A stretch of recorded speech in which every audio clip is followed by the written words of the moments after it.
So these are my peppers and eggplants, and I'm really happy with how they are looking right now, but they did not look like this at the beginning of the season.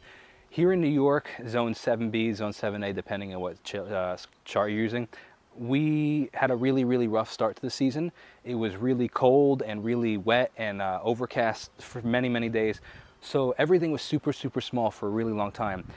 What I did to promote growth is, as you can see over here, the peppers are on there. Now they're really growing. But what I did is in the beginning of the season, it was a really small plant, and I would just pluck the flowers off. As you can see it right here, they start to come out. They look like these little balls, these tiny little balls. I would just pluck those guys off, And what you're doing is essentially when it's promoting the flowers and the flower growth, the plant thinks, okay, we need to grow the fruits, which is essentially its offspring, because it wants to provide to the next, like, and drop its fruit, and then essentially it'll create more peppers next year, hypothetically. That's why they create fruits.